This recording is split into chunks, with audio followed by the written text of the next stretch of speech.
namanya siklon ekstratropis ya.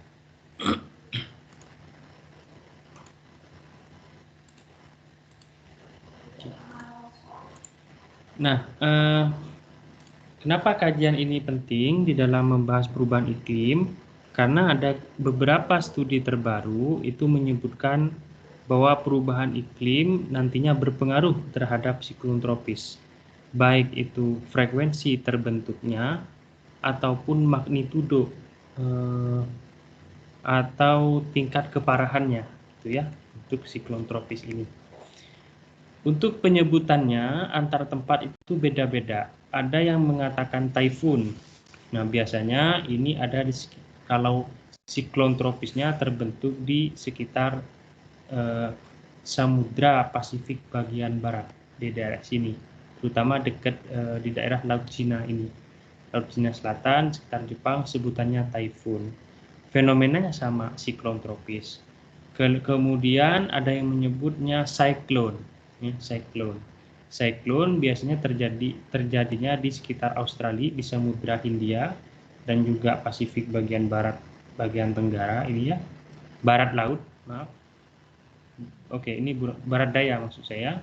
Kemudian juga di sekitar India sini. Ini orang-orang daerah sini menyebutnya dengan cyclone.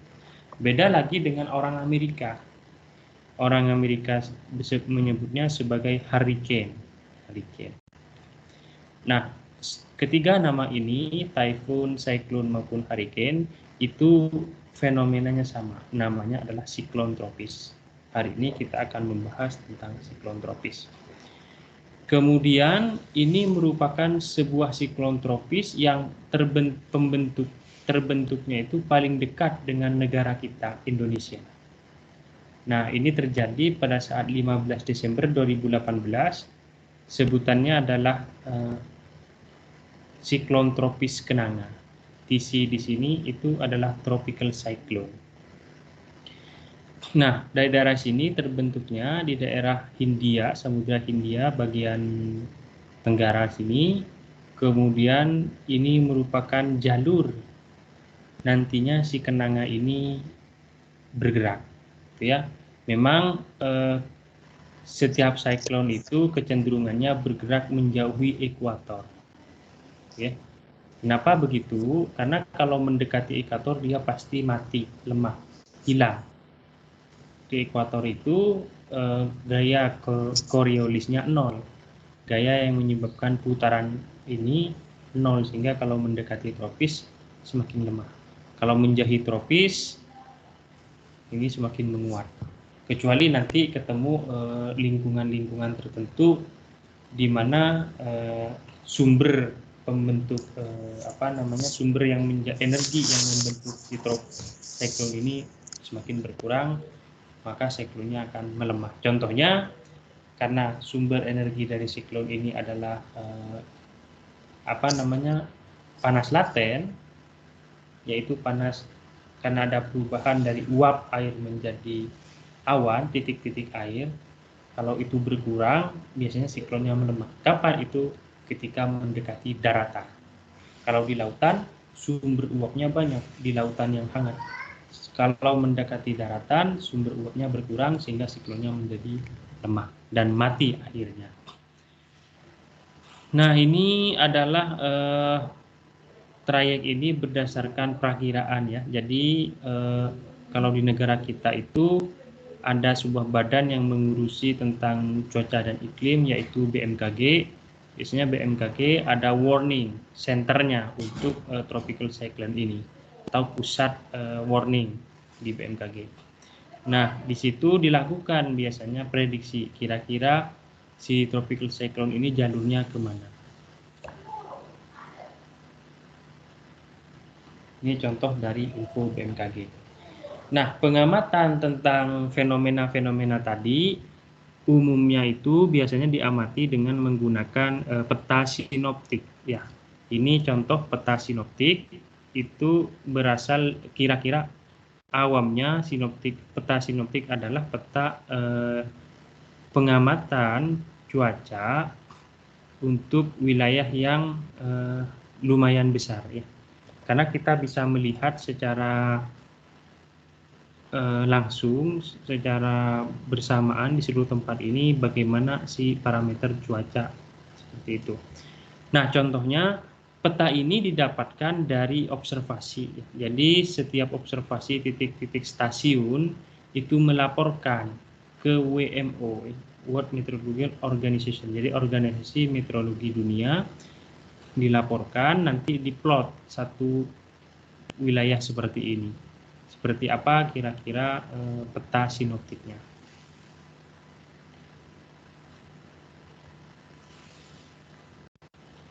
Nah, di sini garis hitam ini menunjukkan pola tekanan, ya, tekanan permukaan. Kemudian, ya tekanan. Dari sini kita bisa melihat di daerah mana yang menjadi pusat tekanan rendah atau low, atau di daerah mana yang menjadi pusat tekanan tinggi atau high. Nah, umumnya si siklon ini terbentuk di wilayah yang menjadi pusat tekanan rendah, potensi siklonnya tinggi. Nah, contohnya di sini ini saat siklon Kenanga tadi terjadi, sehingga di sini menjadi pusat tekanan rendah dan terbentuk kontur yang tertutup, kontur tekanan permukaan. Kemudian di pojok kiri bawah ini ada kata-kata Bureau of Meteorology. Biasanya kalau ini yang mengeluarkan dari Australia, ya. Kalau Australia sebutannya Bureau of Meteorology atau disingkat dengan BOM, BOM. Kemudian di sini ada kata-kata MSLP analysis, mean sea level pressure analysis. Sehingga semua variabel yang tertulis di sini ini menunjukkan pengamatan di atas muka laut rata-rata, mean sea level pressure. Nah, kemudian di sini ada istilah valid sama issued, ya. Issued artinya peta ini dikeluarkan. Jadi tanggal 22 Desember 2018 jam 04.36 UTC, ya. UTC itu di Greenwich Mean Time. Kalau dikonversi ke kita harus ditambah 7 kalau mau dikonversi dalam WIB.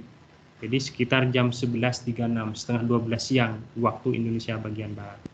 Istilahnya di-issue, dikeluarkan. Kemudian valid ini artinya peta ini sebenarnya menunjukkan pola jam berapa. Nah, di sini artinya jam 00 UTC. Atau kalau dikonversi ke kita itu jam 7 pagi, ya. Jadi pengamatan ini dilakukan jam 7, tapi karena ada proses pengiriman data, membuat peta dan sebagainya, baru dikeluarkan jam 12 siang. Nah, para pengamat cuaca biasanya mengamati variabel-variabel ini ada yang 2 kali sehari, jam 7 pagi kalau di kita atau jam 7 malam. Kalau dikonversi ke jam UTC, jam 00 dan jam 12 UTC. Ada yang per 3 jam. Nah, itu dilaporkan semua ke Badan Meteorologi Dunia, sehingga seluruh dunia nanti bisa diplot cuaca hasil pengamatan seperti apa, dan itu disebut dengan peta sinoptik. Peta sinoptik. Nah, ini merupakan, sebenarnya ini adalah kartun, ya, bagaimana si siklon tropis mempengaruhi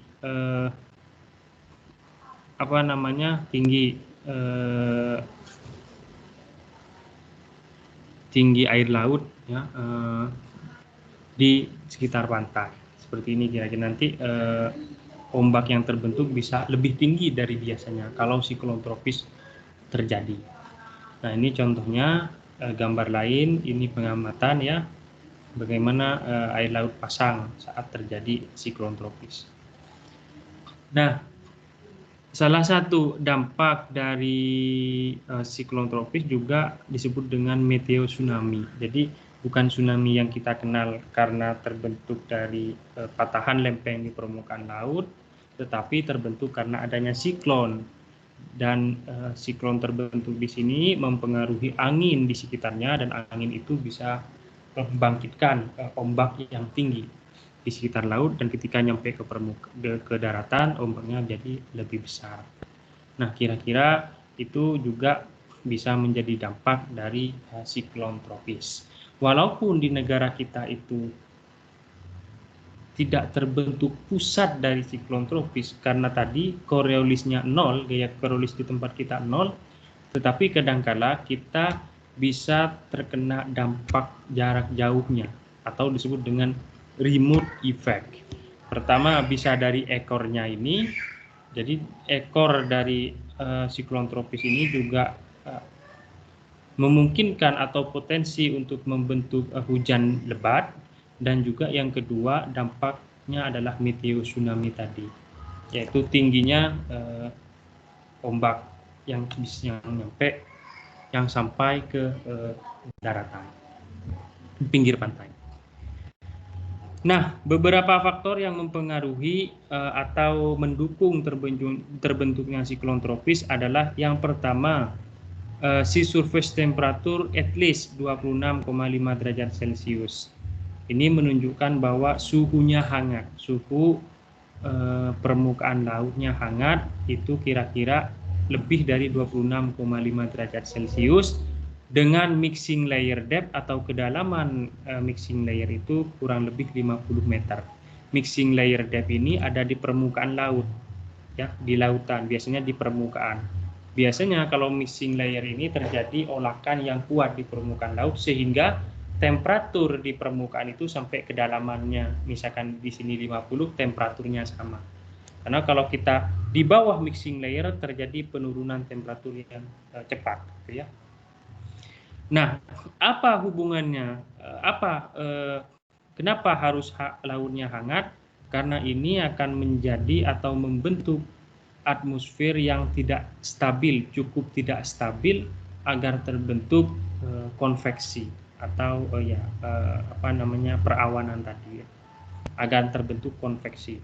Nah, kalau lautnya hangat, maka atmosfer di atasnya juga lebih hangat. Atmosfer itu biasanya tidak stabil kalau yang bawah hangat, yang atasnya dingin, sehingga yang hangat ini lebih ringan, nanti naik ke atas. Waktu dia naik ke atas, kalau dia membawa uap air yang sumbernya dari lautan, itu nanti akan terbentuk awan di sini, ya, di atas atmosfer. Awan itu perubahan dari uap air menjadi awan, di mana awan ini adalah titik-titik air, mengeluarkan panas laten. Nah, panas laten ini bisa menghangatkan atmosfer, atmosfernya semakin ringan, sehingga yang bawah semakin kuat, mengalami konvergensi, percampuran massa udara, karena atmosfer yang atasnya lebih ringan, yang bawah terus mengisi, sehingga terbentuk awan yang besar-besar dan terbentuklah thunderstorm, ya. Kemudian faktor yang kedua adalah pendinginan yang cepat terhadap ketinggian. Nah, kenapa harus begitu?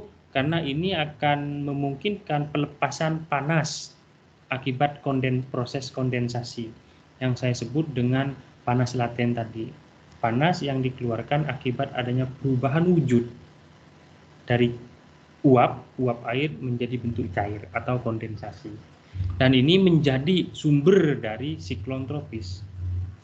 Nah, faktor yang ketiga adalah kelembaban yang tinggi. Nah, ini perlu, karena kelembaban itu yang akan menghasilkan energi tadi. Kelembaban uap air akan menjadi air, ya. Uap awan itu nanti mengeluarkan panas laten. Nah, sehingga faktor yang ketiga adalah kelembaban yang tinggi di troposfer bagian bawah dan menengah. Ini akan sangat mendukung untuk terbentuknya si gangguan di atmosfer. Nah, ini mengapa tropical cyclone itu banyak terbentuk di lautan, ya? Karena lautan itu sumber dari humidity atau kelembabannya sangat tinggi. Nah, kemudian faktor yang keempat adalah shear angin yang kecil. Nah, apa itu shear angin? Shear angin adalah variasi kecepatan angin terhadap ketinggian, ya. Jadi kalau angin secara dalam arah vertikal itu yang bawahnya rendah, makin ke atas makin tinggi, itu menunjukkan shear yang besar. Tapi kalau angin di level bawah ada kecepatannya di atasnya sama, artinya setiap ketinggian kecepatan anginnya sama, berarti shear anginnya 0. Tidak ada variasi terhadap ketinggian. Nah, si siklon ini membutuhkan shear yang kecil. Kalau shear-nya besar nanti tidak akan terbentuk awan yang tumbuh vertikal, nanti miring, bisa awannya sulit terbentuk dalam arah vertikal, malah arah horizontal, kira-kira seperti itu. Nah, umumnya si siklon ini terbentuk di lintang lebih dari 5 derajat, ya, atau sekitar kalau 1 derajatnya itu 111 km, sekitar 555 dari ekuator. Jadi sangat, ya, kalau bisa dibilang tidak bisa ya terbentuk si siklon ini di ekuator, harus minimum jaraknya 5 derajat dari ekuator. Karena apa? Karena tadi salah satu yang membentuk sirkulasi itu adalah gaya Coriolis. Ini C-nya harus besar harusnya, karena Coriolis itu nama orang. Gaya Coriolis yang bisa menyebabkan sirkulasi. Kalau gaya Coriolisnya 0 sehingga pembentuk sirkulasinya 0, itu di ekuator tidak terbentuk sirkulasi skala besar. Tapi kalau jauh dari ekuator, minimal 5 derajat lintang selatan dan utara, itu maka bisa terbentuk sirkulasi skala besar karena gaya Coriolis di sana sudah cukup untuk membentuk sirkulasi. Semakin jauh dari ekuator, maka gaya Coriolis semakin besar. Nah, secara matematis gaya Coriolis itu fungsi dari lintang 2 omega sin lintang. Omega itu adalah kecepatan sudut rotasi bumi. Sin lintang ya. Jadi sinus kalau di ekuator 0 gitu gaya Coriolisnya. Tapi kalau di kutub 90, ya 2 omega ya, besar gaya Coriolisnya. Nah, kemudian beberapa faktor biasanya siklon tropis itu didahului oleh sistem cuaca, gangguan sistem cuaca, misalkan thunderstorm atau saya artikan sebagai badai hujan atau awan yang lebat gitu, awan yang besar. Sehingga awalnya seperti itu dan itu bisa tumbuh terus, nanti terbentuk siklon tropis. Nanti kita akan lihat di slide selanjutnya tentang evolusi bagaimana perkembangan dari siklon tropis yang awalnya hanya awan kecil-kecil saja. Kenapa bisa membesar? Nah, awal mula dari thunderstorm atau badai hujan di laut itu kemungkinan ada dua. Pertama adalah ITZZ, ini kepanjangan dari Intertropical Convergence Zone atau wilayah konvergensi di tropis.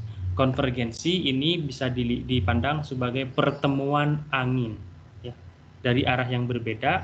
Kalau ada angin bertemu dari arah yang berbeda, terutama di permukaan ini ya, itu sebutannya konvergensi. Kalau di permukaan pertemuan angin ini tidak bisa masuk ke bawah, nggak bisa bergerak ke bawah karena di bawah ini adalah permukaan tanah, nggak bisa tembus. Satu-satunya pergerakan adalah naik ke atas. Kalau naik ke atas, kebetulan dia membawa uap air ini makin ke atas kan suhunya makin kecil, mengalami kondensasi, pada suatu ketinggian terbentuklah awan. Oke, itu sumber dari awal mula dari badai hujan di laut. Pertama ITZZ. Yang kedua adalah gelombang di tropis. Nah, gelombang di sini adalah gelombang atmosfer. Jadi di atmosfer itu juga ada gelombang teman-teman, tidak hanya di laut. Nanti kita akan lihat bagaimana kedua hal ini, ITZZ maupun wave, bisa berkembang dari thunderstorm, bisa membentuk thunderstorm, dan akhirnya berkembang menjadi tropical cyclone atau siklon tropis. Nah, pertama kita lihat dulu tentang ITZZ tadi. Nah, pertama saya coba perkenalkan tentang sirkulasi global dan saya kira teman-teman sudah paham di sini bagaimana sirkulasi di bumi secara global gitu ya. Pertama ini ada ya sumber energi utama dari sirkulasi di atmosfer itu adalah radiasi dari matahari. Ya, karena bumi kita bentuknya bulat, seperti ini bola, maka radiasi yang paling banyak, yang paling besar itu adalah di ekuator. Paling kecil itu adalah di kutub. Di kutub ya. Sehingga kalau saya gambarkan dalam grafik seperti ini 90 derajat lintang selatan, yang atas, garis yang atas ini posisinya 90 derajat utara. Garis hitam ini menunjukkan radiasi neto. Radiasi neto itu apa? Radiasi yang masuk, yaitu radiasi dari matahari dikurangin dengan radiasi yang keluar, yang diemisikan oleh permukaan bumi. Itu radiasi neto. Nah, radiasi neto ternyata yang paling banyak, yang paling besar itu di tropis. Makin ke kutub, makin kecil. Tentu saja ini seperti itu karena saya bilang tadi radiasi paling besar itu ada di ekuator. Nah, dengan adanya ketimpangan ini di sini di daerah tropis surplus, di daerah lintang tinggi, lintang di kutub, di sekitar kutub ini defisit radiasi, maka ada transport energi radiasi. Kalau nggak ditransport bisa bahaya. Di tropis akan makin terus hangat, makin terus panas, sementara di kutub makin terus mendingin. Dan itu kan sebenarnya tidak terjadi. Yang terjadi adalah keseimbangan. Keseimbangan ini terbentuk adanya heat transport. Makanya dengan adanya heat transport ini, maka terbentuklah sirkulasi pergerakan udara secara global. Yang dimana pergerakan udara itu membawa radiasi, energi untuk didistribusikan ke seluruh permukaan bumi. Nah, ini adalah gambaran model bentuk sirkulasi global jika diasumsikan buminya itu tidak berotasi, gitu ya.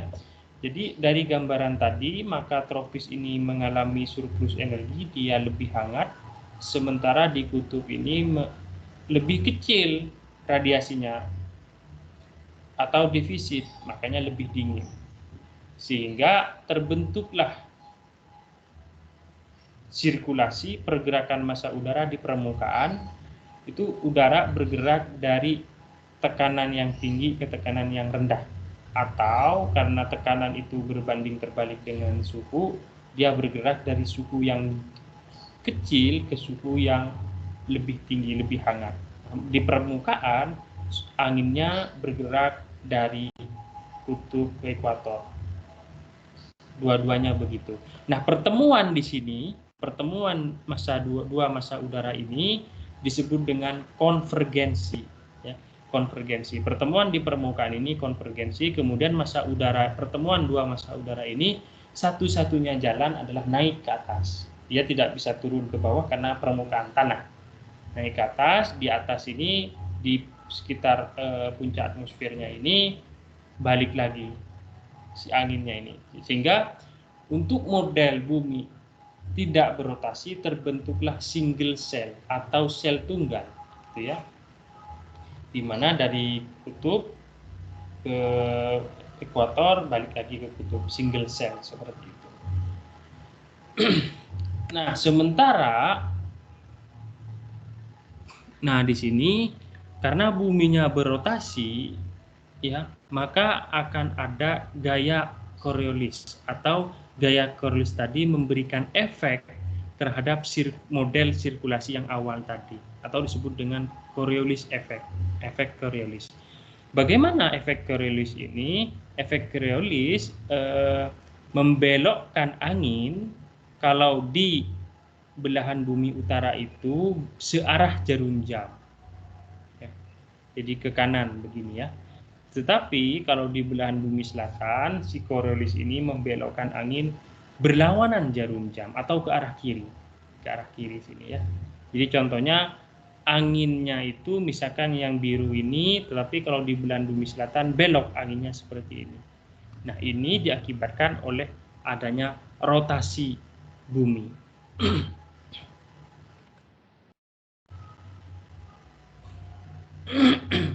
Nah, tadi ini berbicara tentang angin di permukaan bumi, itu jadinya ada tiga gaya utama yang mempengaruhi.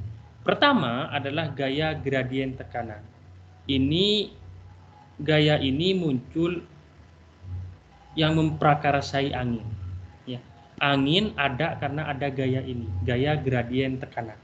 Nah, gaya gradien tekanan ini sebanding dengan besar perbedaan tekanan. Jadi kalau ada perbedaan tekanan antara suatu tempat, maka akan ada aliran massa udara atau disebut dengan angin. Kalau tekanannya sama, massa udaranya diam saja, tidak ada gaya yang membuat dia bergerak. Kemudian pada saat harusnya si angin itu bergerak dari tekanan tinggi ke rendah ya.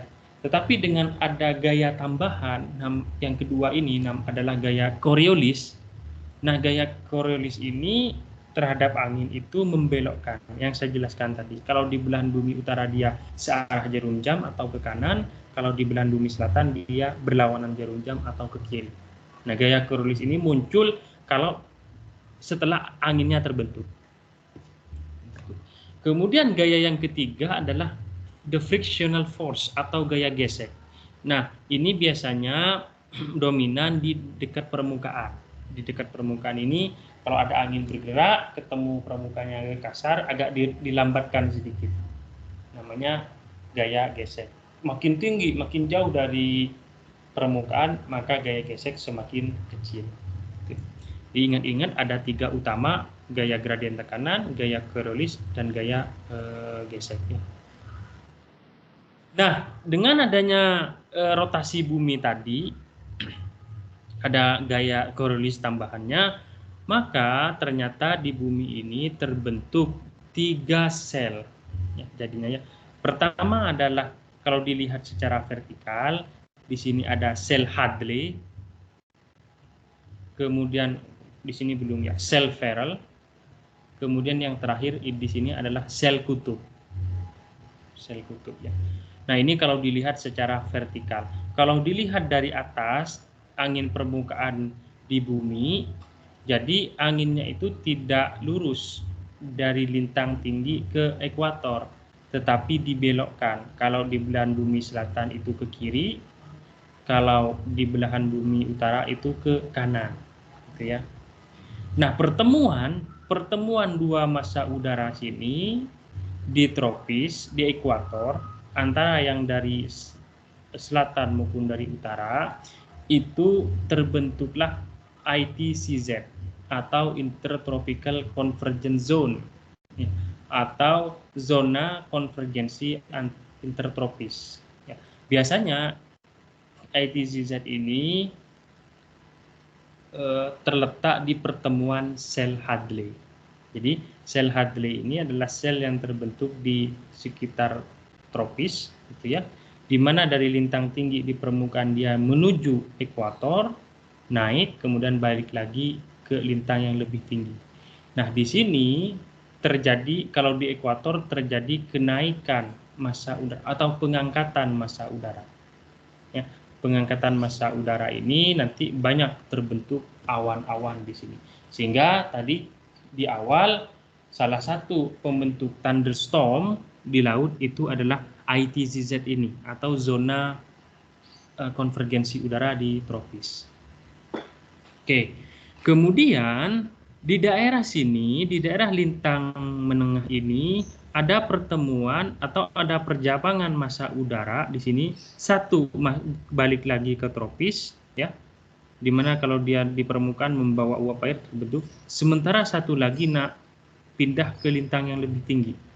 Nah, ini di sini terbentuk sel lagi. Sel ini yang kedua disebut dengan sel Ferrel, ya.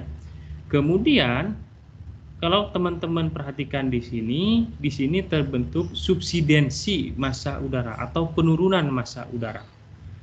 Nah, massa udara yang turun di sini itu kering biasanya ya. Karena apa? Uap airnya sudah tertinggal di sini. Ketika massa udara di sini bawa uap air naik terbentuk awan, uap airnya kan berarti tertinggal di sini. Sehingga yang balik lagi ini adalah udara tanpa uap air atau disebut dengan udara kering. Udara kering di sini turun masuk sini. Udara yang turun itu biasanya makin menghangat. Udara kalau bergerak dari atas ke bawah itu makin menghangat. ya. Sehingga udara yang nyampe di permukaan ini sudah kering dan hangat.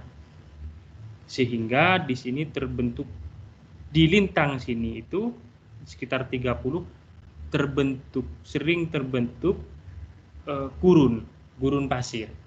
Karena ini merupakan subsidensi dari sel Ferrel dan sel Hadley yang mana udaranya itu kering dan hangat ya. Sehingga kalau teman-teman lihat peta dunia, seringnya di daerah sini itu terbentuklah gurun pasir ya. Kemudian percabangan ini nantinya sel Ferrel ini naik ke lintang yang lebih tinggi lagi. Di lintang yang lebih tinggi lagi ini di sebelah atas, sebelah dekat kutub itu ada sel lain namanya sel kutub. Nah, pertemuan dua massa udara di sini itu di sekitar lintang 60 derajat ini akan terbentuk awan lagi ya, pertemuan konvergensi lagi, sehingga sering terbentuk awan di daerah sini. Makanya daerah sini daerahnya itu lebih hijau daripada yang daerah lintang 30 derajat. Nah, lintang 30 derajat ini disebut dengan lintang kuda. Ya. Karena zaman dulu perjalanan di laut itu banyak orang melakukan perdagangan kuda. Kalau nyampe di daerah sini itu udaranya kering dan hangat, kuda-kuda pada mati, dilempar ke laut. Ya. Gak jadi diperjualbelikan. Banyak kuda yang mati sekitar sini, maka disebut dengan lintang kuda. Nah, pertemuan selanjutnya di lintang 60 derajat ini, pertemuan dua massa udara dari kutub dan lintang yang lebih dari lintang yang lebih tinggi ini biasanya terbentuknya front. Ya, front itu adalah pertemuan dua massa udara yang berbeda jenis karakteristiknya. Yang dari lintang yang lebih rendah ini lebih hangat, dari lintang lebih tinggi ini lebih dingin. Makanya di sini digambarkan udara di sini ini naik ya, karena yang hangat ini lebih ringan daripada yang dingin. Yang hangat naik terbentuk uap air, terbentuk awan di sini. Nah, kira-kira itu gambaran tentang sirkulasi global dalam arah meridional, yaitu arah utara selatan dari permukaan bumi. Terbentuknya 3 sel. Nah, ini kira-kira tambahannya kembali.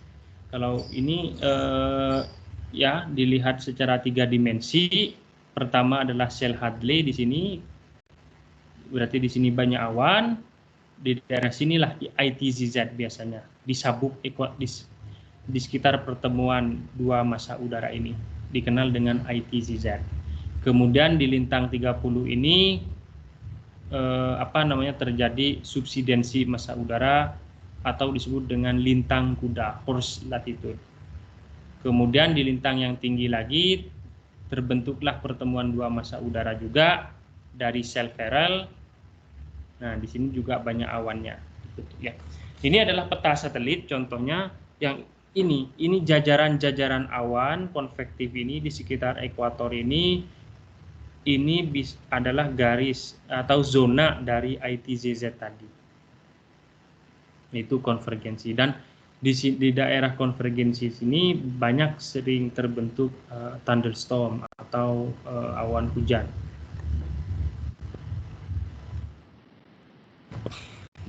Nah, ini dilihat masih gambaran yang sama. Ya, ini adalah garis ekuator. Kemudian di sini ada di permukaan dari utara ini ada angin, dibelokkan oleh Coriolis ke arah kanan, dari selatan juga ada angin, dibelokkan oleh Coriolis ke arah kiri. Ya, jadi kalau kita berada di ekuator, seringnya melihat anginnya itu dari timur, ya timuran. Nah, angin dari timuran ini dikenal dengan angin pasat atau trade winds, ya. Angin pasat. Nah, pertemuan dua massa udara ini biasanya terbentuk udara hangat ini naik ke atas, terbentuklah awan, gitu ya. Sehingga di daerah ekuator, di daerah kita itu sering terbentuk awan karena pertemuan dua massa udara tadi atau ITZZ. Nah, ini gambaran secara melintang dari lintang selatan sampai lintang utara dari sirkulasi, 3 sirkulasi tadi ya. Dan sirkulasi ini ternyata bergerak mengikuti gerak semu matahari. Karena kalau kita ingat, matahari itu karena buminya miring selama berevolusi, itu seolah-olah kita melihat matahari di dari permukaan bumi itu bergerak dalam 1 tahun selatan ke utara. Maksimum ke utara itu 23,5 lintang utara, maksimum di selatan 23,5 derajat lintang selatan. Pergerakan semu matahari itu kita bilang semu karena mataharinya diem sebenarnya. Karena buminya aja miring, seolah-olah bergerak, itu menyebabkan musim yang berbeda di lintang tinggi. Ya. Makanya pada saat matahari berada di maksimum lintang utara tadi, belahan bumi utara mengalami musim panas, belahan bumi selatan mengalami musim dingin. Sebaliknya, kalau matahari lagi dekat paling jauh di lintang selatan, belahan bumi selatan mengalami musim panas, belahan bumi utara mengalami musim dingin. Ya. Itu kalau kita ini paling jauh itu terjadi pada bulan Juni, paling jauh di utara bulan Juni, paling jauh di selatan bulan 9 September. Kemudian matahari pas di kita di ekuator itu kira-kira bulan 3 dan matahari ada di atas kita itu bulan 3, bulan Maret dan bulan 9, bulan September. Paling jauh di selatan itu bulan Desember.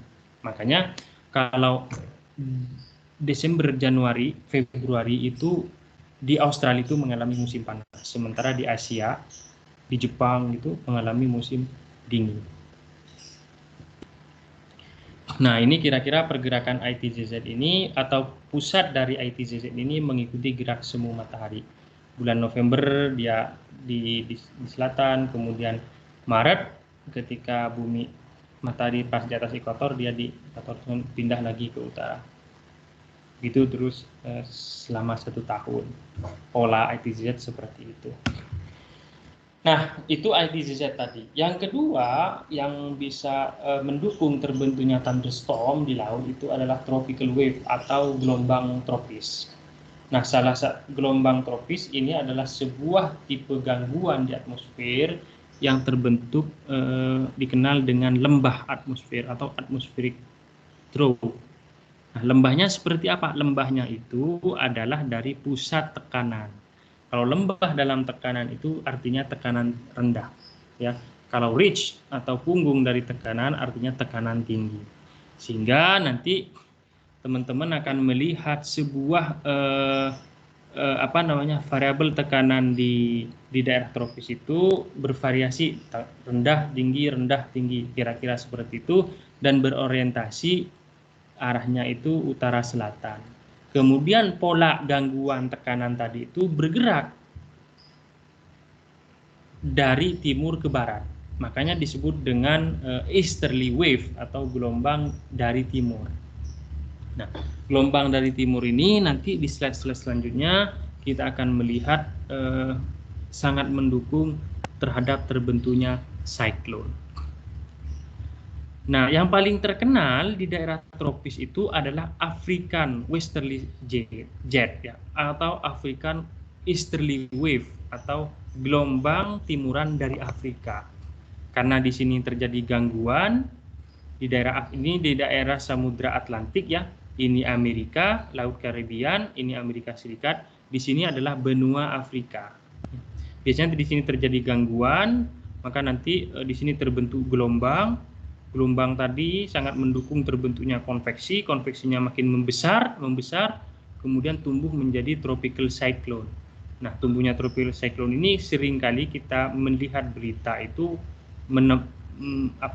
terbentuk di sekitar sini dan menimpa Amerika Serikat. Itu salah satu kajian yang menunjukkan bahwa salah satu sumber cyclone di sekitar sini itu awannya karena terbentuk gelombang tropis. Ini terjadi bukan di laut ya, tapi di atmosfer. Nah, Ini ada beberapa kondisi untuk perkembangan gelombang tropis. Pertama adalah gelombangnya harus selatan utara ya, selatan utara ekuator. Kenapa? Karena kalau di ekuatornya itu korelasinya nol, tadi sulit untuk terbentuk sirkulasi. Makanya kalau nggak di utara, di selatannya ekuator. Kemudian biasanya gelombang itu terbentuk kalau kondisi atmosfernya stabil ya, conditional instability, atau terjadi ketidakstabilan dari sebuah sistem cuaca. Nanti berkembang menjadi gelombang dan gelombangnya bisa tumbuh terus menjadi gangguan yang lebih besar. Kemudian agar gangguan itu bisa tumbuh, maka memerlukan shear vertikal yang kecil. Lagi-lagi ini sama dengan tropis. Karena kalau shear vertikalnya besar, nanti gangguannya bisa melebar, lemah, dan mati. Ya. Kemudian juga memerlukan suhu permukaan laut yang hangat. Nah ini kalau suhu lautnya hangat, lebih mudah terbentuknya evaporasi.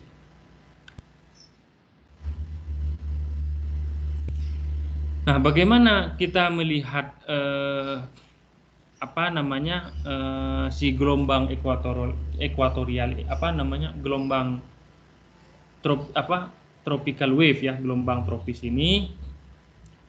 Kita biasanya melihat dari tekanan ya, pola tekanan ataupun dari gerakan angin di sekitar itu. Biasanya kalau tekanan itu terjadi variasi, tekanan rendah, tekanan tinggi, rendah, tinggi, seperti itu. Atau kalau angin nanti ada variasi anginnya. Ya. Satu ini naik, turun, atau kalau dilihat dari atas anginnya ke utara, ke selatan, meliuk-liuk seperti itu. Nah, lembah atau ripple atau liukan-liukan dari aliran timuran tadi dikenal dengan gelombang tropis ya. Kemudian konvergensi permukaan itu terjadi di sebelah timur dari gelombang, dan divergensi atau aliran udara yang semakin menjauh itu kebalikan dari konvergensi, itu biasanya terjadi di sebelah barat gelombang. Kita akan lihat nanti. Nah, thunderstorm atau badai hujan tadi seringkali terbentuk sebelah timur dari gelombang tropis. Nah, pertama ini coba kita mengenal dulu tentang siklon tropis. Ini ada perkembangannya mulai dari awan-awan yang kecil seperti ini disebut dengan gangguan tropis atau tropical disturbance bahasa Inggrisnya. Kemudian kalau awan-awan ini tumbuh terus terorganisir menjadi lebih besar, menjadi berkumpul seperti ini, ya, membentuk sebuah klaster, ini disebutannya dengan depresi tropis atau tropical depression, lebih tinggi lagi. Kemudian kalau awan ini berkumpul dan mulai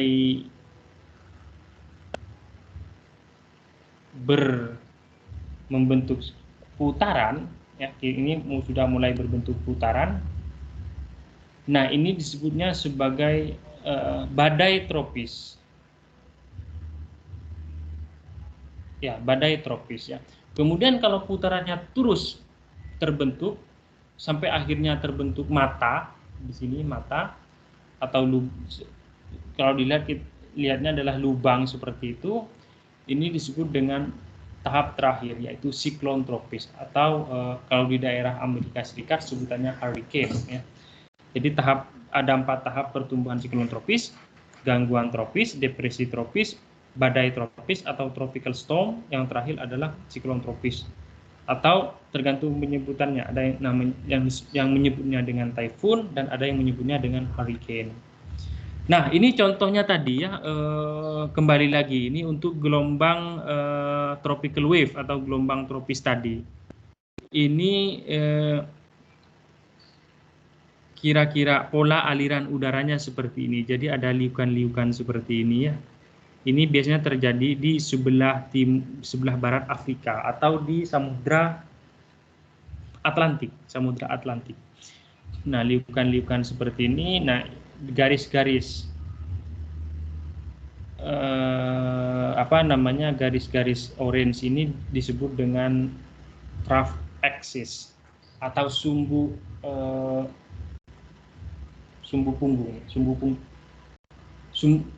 lembah ya. Nah, liukan-liukan seperti ini. Biasanya, umumnya, konveksi atau perawanan banyaknya terbentuk di daerah sini. Karena daerah sini sebelum trough ini sangat mendukung terbentuknya konveksi. Ya. Sementara kalau di sini, di sebelah baratnya itu lebih kering karena terbentuknya divergensi aliran udara.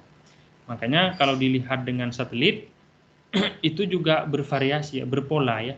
Ada awan kering, ada awan kering, ada awan kering. Kira-kira seperti itu. Itu salah satu ciri gelombang di atmosfer. Nah, ini contohnya di dekat ekuator. Pertama ada ITZZ, Intertropical Convergence Zones. Kemudian di sini ada angin pasat, easterly wave, easterly angin timuran, ada angin pasat, trade wind, ya. Kemudian pertama terbentuklah thunderstorm dari gelombang timuran tadi atau easterly wave. Kemudian kalau terus berkembang si gangguannya, ini terbentuklah tahap yang intermediate, yang terakhir kalau terus berkembang terbentuklah tropical storm. Ini gambaran bagaimana si easterly wave ini kalau tumbuh kondisinya tidak stabil, artinya dia bisa tumbuh menjadi lebih besar, terbentuklah terakhir terbentuklah badai tropis, tropical storm. Kalau ini terus tumbuh, tropical cyclone, jadi tropical cyclone ya. Nah, ini tadi hubungan antara tropical wave ya dengan konveksi. Jadi ini dilihatnya dalam arah sumbu X ini bujur barat timur, sumbu Y ini adalah utara selatan utara. Di daerah sini ekuatornya ya. Kemudian ini adalah ke atas ini vertikal ke atas, yang bawah ini lapisan 850 milibar, 700 milibar, di atasnya lagi 500 sampai 300 milibar. Nah, di sini kalau kita lihat dari atas terjadi pola seperti ini, liukan easterly wind atau angin dari timuran ini tadi. Liukan ini adalah salah satu ciri khas dari gelombang tropis ya. Nah, kemudian ternyata hubungan dengan perawanan di sebelah timur trough ya, trough itu sering terbentuk presipitasi dan kenaikan massa udara. Sementara sebelah baratnya ini terjadi subsidensi massa udara sehingga sering terjadi udara lebih kering ya. Fair weather itu lebih cerah. Nah, ini contoh dari peta satelit yang berwarna ini menunjukkan awan ya, semakin orange itu sebenarnya ini menunjukkan suhu ya, suhu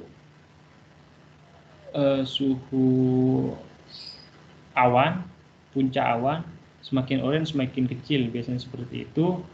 Yang putih-putih ini menunjukkan awan, sehingga kalau semakin orange menunjukkan awan yang lebih tebal, lebih tinggi. Nah, awalnya masih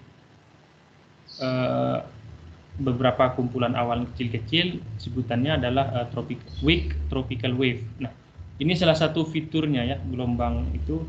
Ini ada awan, tidak ada awan, ada awan, tidak ada awan, ada awan lagi.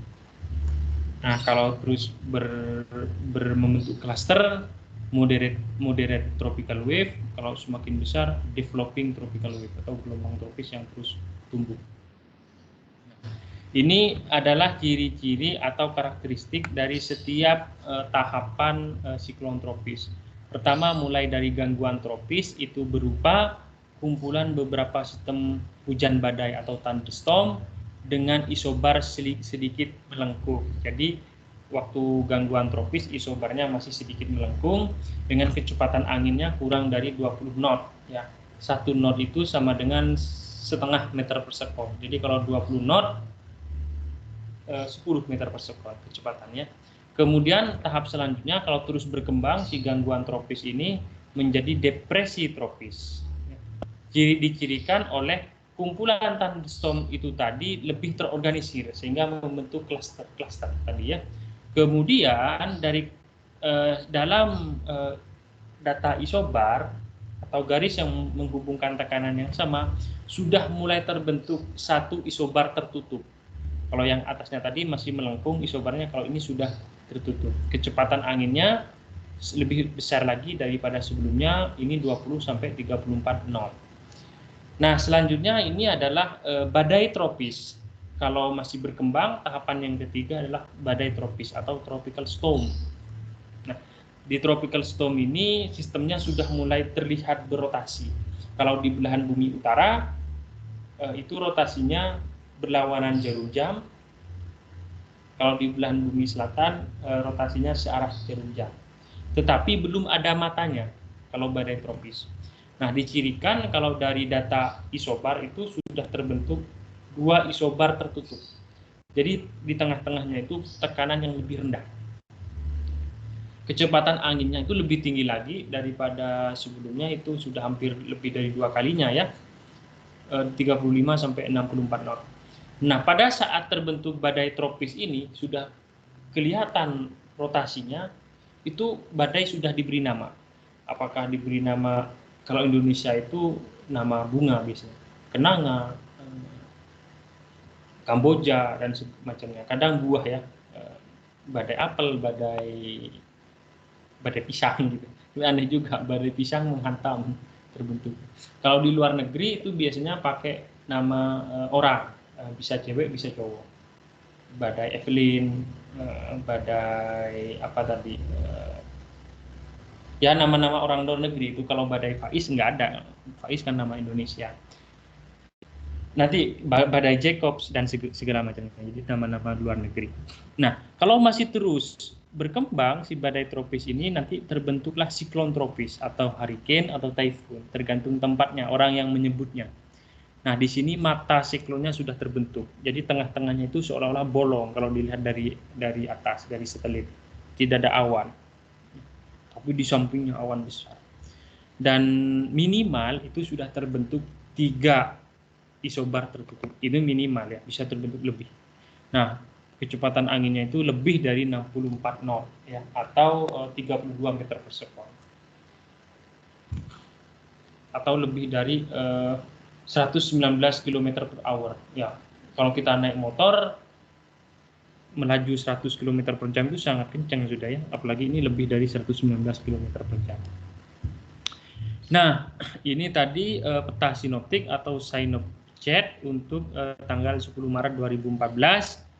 Garis merah, garis hitam ini apa ya namanya, isobar ya, isobar, garis yang menghubungkan tekanan yang sama. Nah, ini pusat rendah ini hati-hati nih, bisa jadi bibit-bibit siklon ini muncul. Jadi para pengamat itu sudah siap siaga nih untuk apa namanya, terbentuknya bibit-bibit siklon. Ini contohnya, ini baru satu isobar tertutup ya. Kalau satu isobar tertutup masih depresi tropis. Tapi kalau ini sudah 1, 2, 3, ini juga apalagi ini makin besar, 1, 2, 3, 4, 5 ini. 5 isobar tertutup. Nah, ini sudah bentuknya cyclone ya, cyclone. Nah, ini terbentuk 3 cyclone berurutan. Pertama tropical cyclone Lucy, ini Lucy sebutannya ya, dengan pusat tekanan rendahnya itu 990 hektopascal, sangat rendah sekali. Sementara kalau di lintang di dekat ekuator itu tekanan normalnya kan 1000-an ya, tekanan permukaan laut rata-rata itu 1013 hektopascal. Nah, ini sangat rendah sekali, 990 hektopascal, sehingga jadi itu di sana jadi pusat tekanan rendah, massa udara di sekelilingnya itu mau masuk ke situ, ada gaya Coriolis berputar. Kalau di lintang selatan searah jarum jam putarannya ya. Nah, ini badai Lucy, siklon tropis Lucy, kemudian siklon tropis Hadi, yang ketiga adalah siklon tropis Gillian. Nah, ini terjadi di sekitar Australia, di sebelah utara Australia, tanggal 10 Maret 2014. Nah, di sini hati-hati, ini kemungkinan kalau ini terus berkembang bisa jadi ini jadi siklon ya, apalagi di sini juga ya. sudah mulai terbentuk satu isobar tertutup. Nah, ini adalah fitur struktur kunci dari siklon tropis yang dewasa atau mature. Nah, pertama adalah ya yang common atau umum terlihat di dalam siklon tropis. Pertama adalah aliran masuk atau inflow di boundary layer atau lapisan permukaan. Lapisan permukaan itu adalah lapisan atmosfer yang sangat dipengaruhi oleh permukaan. Biasanya itu ketinggian 0 sampai 3 km ya, dari permukaan, itu sebutannya adalah boundary layer. Nah, terjadi aliran masuk nih di daerah boundary layer, inflow ini masuk. Nah, selama masa angin di masa udara bergerak ini masuk, dia bisa membawa uap air ya, dari lautan di atasnya, di bawahnya ini. Yang kedua adalah struktur kuncinya adalah e-wall atau dinding mata. Jadi di sini ada dinding mata, di sini mengalami pusaran, di sini mengalami tumbuh awan ya. Tumbuh awan di sampingnya. Nah, awan yang di sini disebutnya dengan e-wall atau dinding mata. Kemudian ini mengalami putaran di level atas, troposfer atas, angin di atasnya itu mengalami outflow atau aliran keluar. Selama aliran keluar, ini bisa membentuk cirrus shield, jadi awan cirrus ya, yang seolah-olah menjadi shield atau tameng seperti itu bentuknya. Kemudian ciri khas yang keempat adalah rain band atau pita hujan. Jadi kalau dilihat dari bawah itu ternyata tidak berisi awan semua kalau di dalam siklon tropis ini, tetapi ada pita-pita awan. Kalau di sini e-wall pertama kali di dekat matanya sendiri, kemudian di daerah yang lebih kering di sini, kemudian ada awan lagi tumbuh di sini. Di sini kering lagi, awan lagi di sini. Memang begini struktur dari siklon tropis. Tapi kalau dilihat dari atas itu seolah-olah ada awan semua ya. Karena yang kita lihat adalah cirrus shield-nya. Oke. Nah, kemudian yang kelima adalah strukturnya adalah ada outflow upper troposfer. Jadi aliran udara keluar di troposfer atas. Troposfer atas ya. Kita tahu lapisan paling bawah kan troposfer. Nah, atasnya itu stratosfer. Nah, itu lebih stabil kalau stratosfer. Sehingga jarang ada massa udara bisa dari troposfer bisa tembus ke stratosfer sehingga berputar nanti di troposfer atas mengalami aliran keluar dari siklon ini. Nah, kalau semakin intens dari satelit kita bisa melihat mata di sini ya, daerah pusat dari siklon yang kosong, tidak ada awan seperti ini.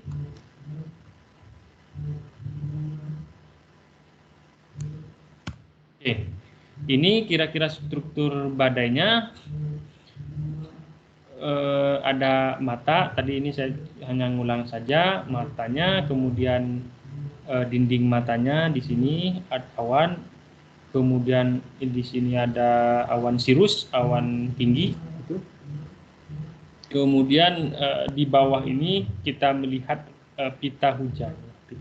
Jadi hujan awan di sini tidak penuh, tetapi ada daerah berawan, ada daerah tidak berawan. Gitu. Tetapi seiring dengan perkembangan siklon ini, siklon kan juga bergerak ya. Jadi nantinya ini daerah yang di dalam sini kena juga hujan gitu. Karena terjadi pergerakan sisa. Nah, ini ya kalau kita lihat dari atas dari satelit, memang tengah-tengahnya ini bolong. Ini untuk Hurricane Fabian, daerah yang bolong ini. Kalau dilihat dari atas seolah-olah penuh gitu ya. Hujan awannya, jadi padahal ini hanya awan cirrus atas, di bawahnya itu ada pita hujan. Nah, daerah mata ini merupakan pusat hurricane. Biasanya di daerah ini relatif kalem anginnya ya, pelan gitu anginnya, dan umumnya merupakan area yang cerah, clear. Karena terjadi penurunan massa air udara gitu ya, sinking air. Nah, kecepatan anginnya itu tidak melebihi 15 meter per jam atau 24 knot per jam. Kira-kira begitu. Nah, mata ini biasanya terbentuk ketika maksimum angin sustain atau terus-terusan kecepatannya di atas 74 meter per jam di daerah sini. Nah, kemudian eye wall ini dinding mata tadi, di daerah matanya itu ada awan disebut dengan eye wall ya, atau dinding mata. Nah, ini rain band tadi atau pita hujan itu nggak bisa dilihat ya dari satelit, karena kalau satelit lihatnya dari atas, makanya dia bisa dilihat dari observasi yang lain, yaitu radar. Karena radar itu dia ditaruh di permukaan, dia melepaskan sinyal radio, dibalikin lagi, kemudian sinyal radio itu dari sinyal tadi kita menghitung dBz, ya, besar energi yang dibalikkan. Nah, dBz ini digambarkan dengan warna di sini. Yang warna makin merah ini menunjukkan awan yang semakin tebal, sementara yang berwarna biru ini menunjukkan awan semakin tipis atau malah sampai clear, tidak ada awan. Nah, dari sini kita bisa melihat rain band atau pita-pita hujannya ini. Ya, daerah sini awan, tidak ada awan, awan, tidak ada awan. Nanti kita bisa melihatnya ini ya. Nah, ini pusatnya, matanya di sini. Ya, matanya bergerak, seiring bergerak mendekati apa namanya daratan ya. Nah, ini terjadi di belahan bumi utara ini ya. Karena kok bisa tahu? Ya, karena alirannya itu berlawanan jarum jam. Kalau di belahan bumi selatan itu searah jarum jam. Oke. Nah, seiring dengan biasanya kalau tropical cyclone ini sudah masuk ke daratan, dia mulai melemah. Karena bensinnya, bahan bakarnya itu sudah semakin berkurang. Kalau di laut, bahan bakarnya kan pelepasan panas laten tadi dari penguapan. Kalau di laut banyak uap airnya, tapi kalau di daratan semakin sedikit. Sehingga badai ini biasanya kalau akan melemah dan mati kalau masuk ke daratan ya. Tapi yang paling bahaya itu ininya, ekornya ini. Ekornya ini memiliki kecepatan yang tinggi dan bisa merusak ya. Nah, ukurannya yang paling besar ini ada beberapa ukuran dari siklon tropis. Ini paling besar ini adalah typhoon tip sebutannya ya.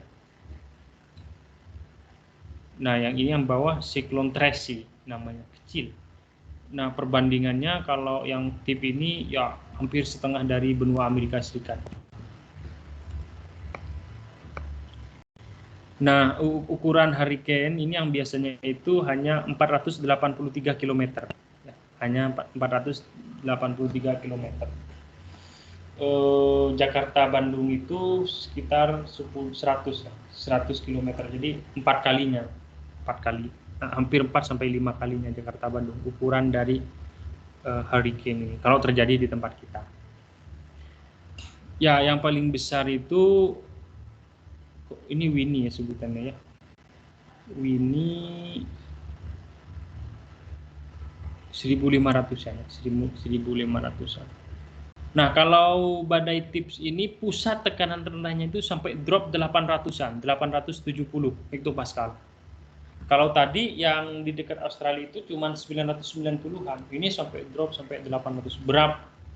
Betapa besarnya ini ya badai ini terjadi. Nah, ini salah satu badainya kalau dilihat dari satelit. Yang warna putih ini awan. Nah, ini itu terjadi di lintang belahan bumi selatan ini. Kau tahu ya karena alirannya itu searah jarum jam. Ini kan searah jarum jam. Kalau di belahan bumi selatan, siklon itu searah jarum jam. Kalau di belahan bumi utara, berlawanan jarum jam. Nah, ini contoh penampang melintang dari badai ini. Kenapa kok bisa terbentuk mata? Ternyata di sini terjadi subsidensi massa udara. Sementara kalau di eye wall atau dinding matanya itu terjadi kenaikan massa udaranya. Kenaikan massa udara dia membawa uap air jadi awan gitu. Sementara di sini terjadi penurunan. Di sini juga di daerah rain band ini atau pita hujan terbentuk kenaikan massa udara, sementara di daerah yang lebih kering, tidak ada awan di sini, terjadi penurunan massa udara.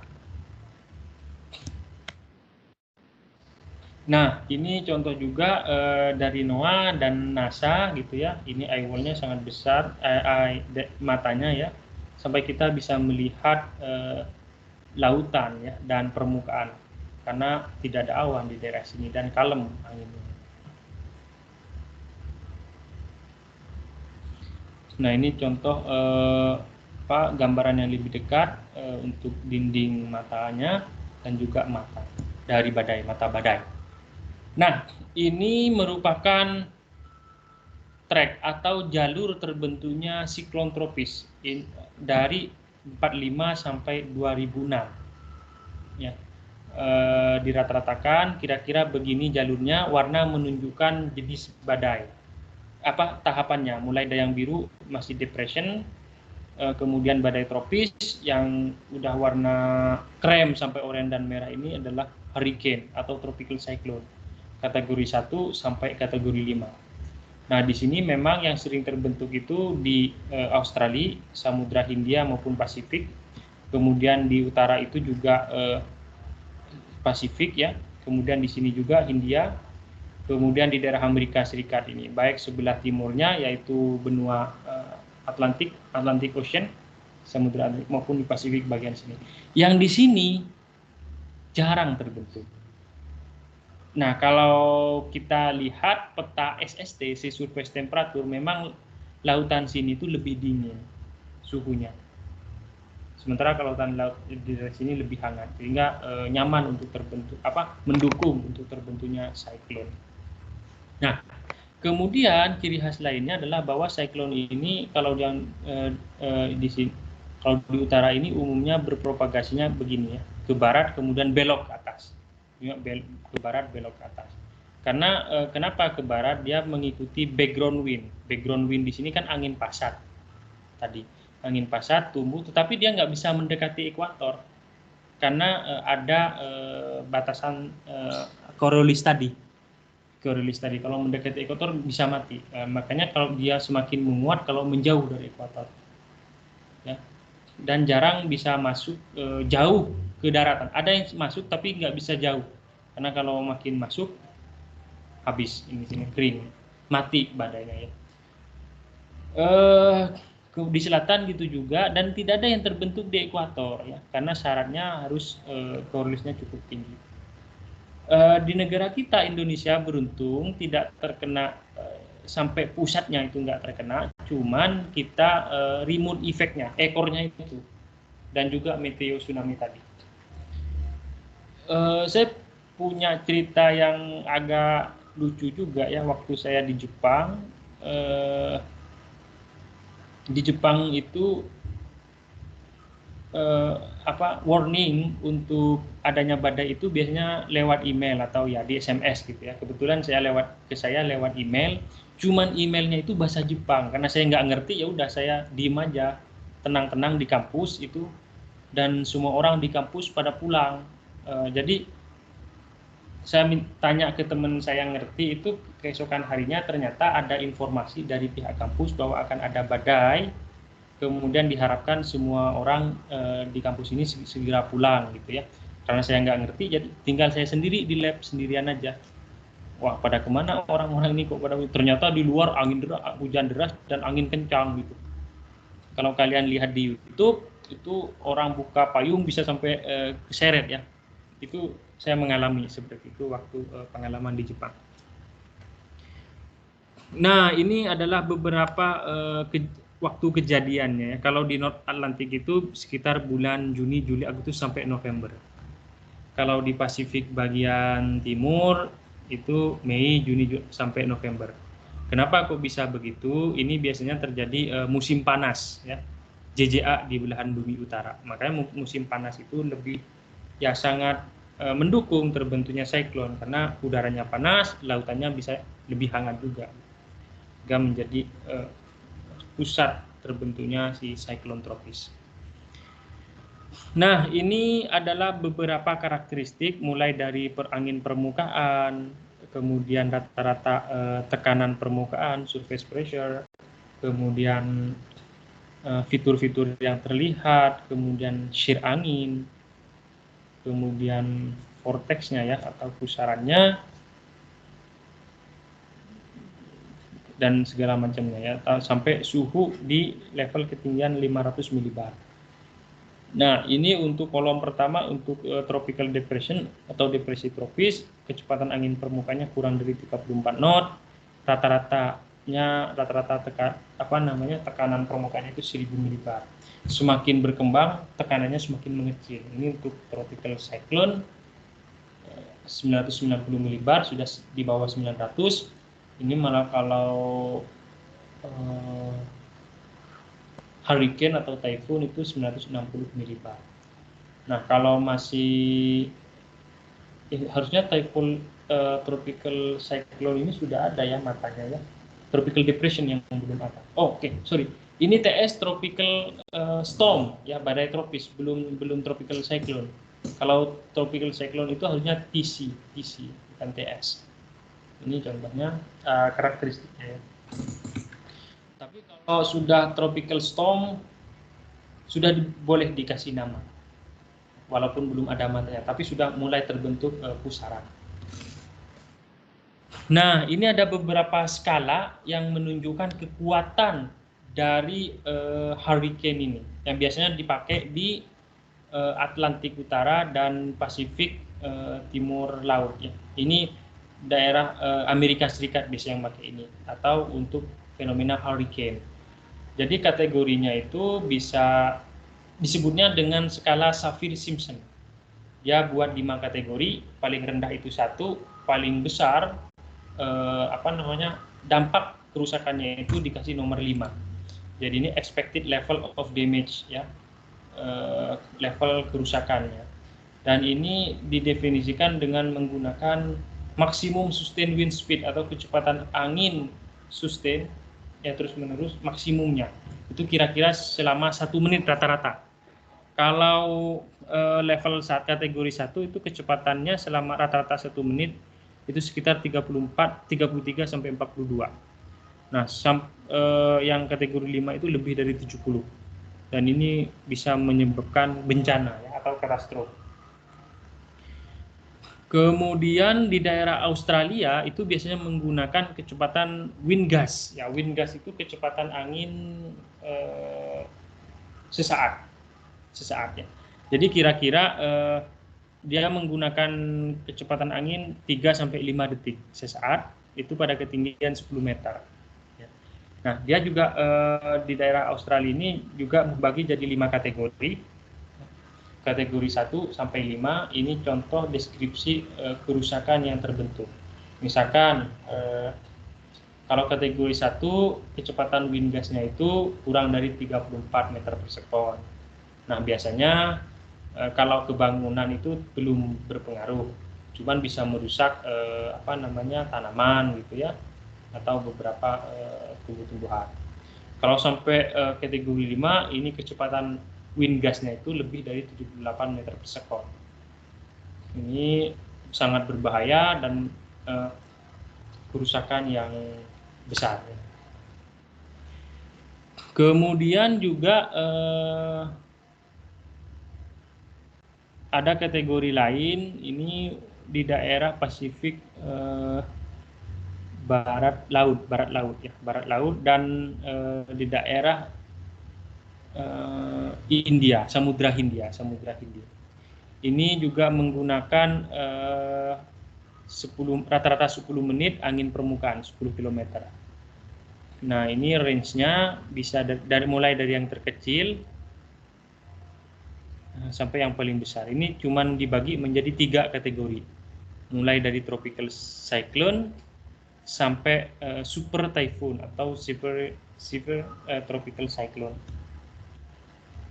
Nah, untuk warning atau peringatan untuk badai ini, ya ini sumbernya dari CNN, itu pakai 4 kategori. Jadi sinyal 1 itu masih tropical depression, biasanya di surat kabar ataupun di televisi disiarkan kalau terjadi, disebut dengan warning sinyal 1 kalau baru terjadi tropical depression, kecepatan anginnya sampai 61 knot per hour. Knot, K itu knotnya. Sinyal 2 makin tinggi kecepatannya, sudah terbentuk tropical storm atau TS. Yang sinyal ketiga makin kencang anginnya, sudah terbentuk typhoon atau tropical cyclone tadi, TC. Sinyal keempat, kalau typhoonnya sudah membentuk super typhoon, makin besar lagi, kecepatan anginnya sampai 220 knot per jam. Sinyal keempat. Ini salah satu media atau cara menyampaikan informasi atau berita tentang tropical cyclone. Nah, ini kembali lagi, ini sebenarnya di slide awal sudah saya jelaskan, bendanya sama, yaitu tropical cyclone, cuman penyebutannya bergantung dari posisi orang itu di mana. Jadi kalau orang daerah Asia bagian timur ini menyebutnya dengan typhoon. Ya, kalau orang Australia dan orang India itu menyebutnya cyclone, kalau orang Amerika menyebutnya hurricane. Nah, ini ada beberapa list atau nama ya, daftar nama hurricane di North Atlantic atau Atlantik Utara. Jadi penyebut bikin namanya itu ada aturannya, harus urut abjad. Kemudian biasanya gantian, nama cowok, nama cewek, cowok, cewek gitu, biar adil ya. Jadi misalkan tahun 2013 terjadi hurricane pertama kali, kasih nama A. Siapa gitu, apa Agus, apa siapa ya, tapi di sini milihnya Andrea. Oke. Kalau terjadi lagi bulan apa gitu, pokoknya yang kedua sekarang B, Bari ya. Kemudian C, Chantal, Dorian, Erin, sampai berdasarkan abjad, sampai terakhir Wendy.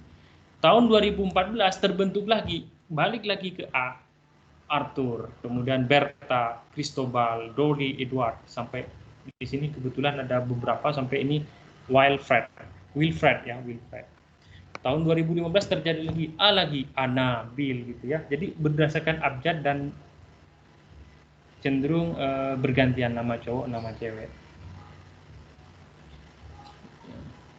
Ini adalah contoh beberapa list atau nama dari hurricane di North Atlantic. Nah ini ada beberapa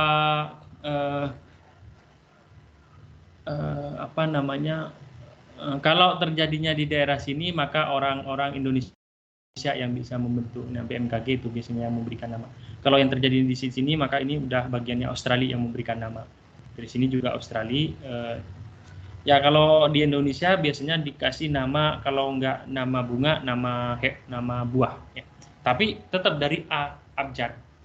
Jadi misalkan anggrek, ya bakung, cempaka, dahlia. E, apa nama bunga yang E? Nggak ada mungkin loncat, flamboyan, kenanga, lili, mawar, seroja, dan teratai. Jadi kemudian kalau buah itu A juga, anggur, belimbing. C apa buah yang awalnya C ya? Kalau nggak ada langsung D, duku gitu, jambu, pisang. Jadi jangan heran nanti kalau ada berita badai pisang menerpa gitu ya. Lumayan lucu juga. Nah, kalau di daerah Australia juga ini nama-namanya ya, ada Gillian, ada Hadi, ada Ita ini ya. Tapi berdasarkan abjad juga gitu. Ini Anika, Billy, Carlot sampai Z, balik lagi ke A, Anthony, Bianca, Carlos dan segala macamnya. Ini untuk daerah Fiji, Kepulauan Fiji di Pasifik. Ada listnya juga. Tapi tetap ini ya, abjad, alfabet. Nah, ini ada beberapa arsip tentang kejadian hurricane dari tahun 2005 sampai 2015. Ini korban jiwa, kemudian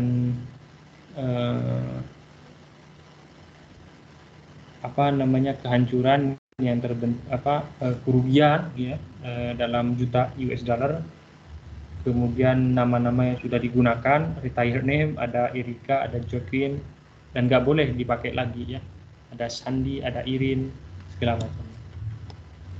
Nah, untuk observasi bisa menggunakan radar ya. Ini dari permukaan kita bisa melihat pusarannya dan juga rain band-nya dengan menggunakan observasi radar.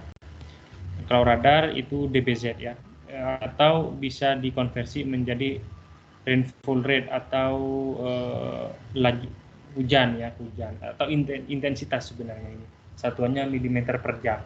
Semakin merah, semakin besar intensitas hujannya, semakin biru, semakin kecil atau clear sky, tidak ada awan. Nah, observasi bisa dari satelit. Kalau satelit kita sulit melihat rain band-nya karena di daerah sini biasanya itu adalah awan cirrus yang terlihat dari atas. Karena kalau satelit itu biasanya pakai sinyal cahaya tampak, ya, visible, ya kayak orang memfoto saja gitu. Atau pakai infrared, panjang gelombang infrared. Kalau infrared kita bisa keluar tuh suhu permukaannya. Kalau yang merah biasanya suhunya lebih rendah atau awannya tinggi. Kalau biru itu suhunya lebih tinggi, awannya rendah. Ya. Nah, kalau visible itu kayak orang memfoto saja, kelihatan warna awannya putih. Dan kita hanya bisa melihat dari atas. Nah, ini contoh foto satelit yang menampilkan keempat tahapan perbentukan siklon tropis ini dalam satu waktu. Yang ini yang paling besar Hurricane Daniel di daerah, ya kalau hurricane itu daerah Amerika ya.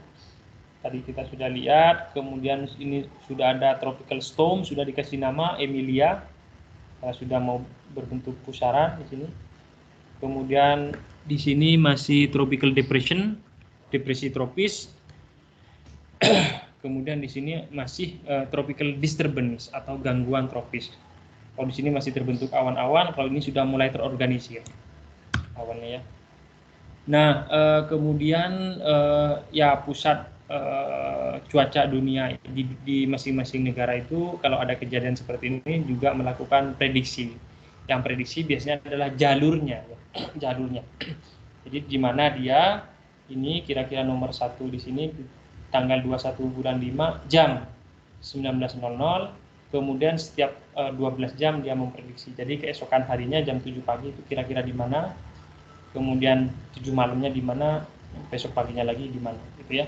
Nah, lingkaran garis hitam wilayah ini menunjukkan kemungkinan-kemungkinan, karena namanya juga prediksi kan nggak pasti, tetapi biasanya kita merunning namanya ensemble model.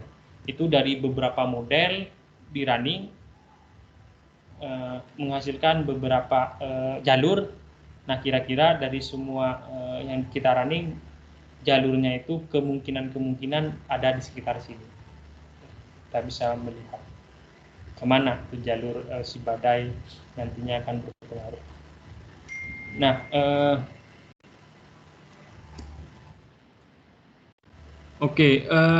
ini merupakan Earth strongest tropical cyclone at landfall. Jadi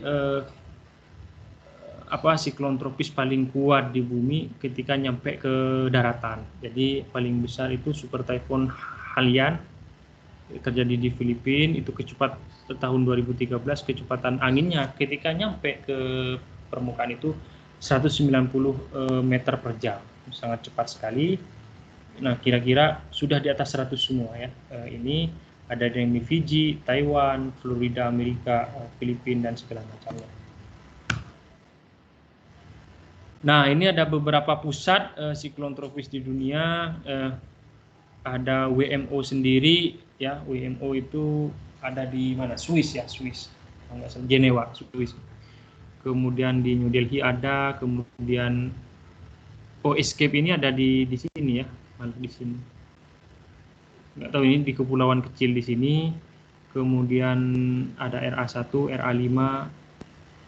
Ini menjadi pusat-pusat pengamatan siklon tropis di dunia, ada di sekitar sini, dari WMO juga dan segala macamnya. Nah, oke. Materi tentang siklon tropis, mungkin kita bisa diskusi. Silakan yang ingin bertanya, ada materi yang kurang dipahami dari yang saya sampaikan, saya persilahkan.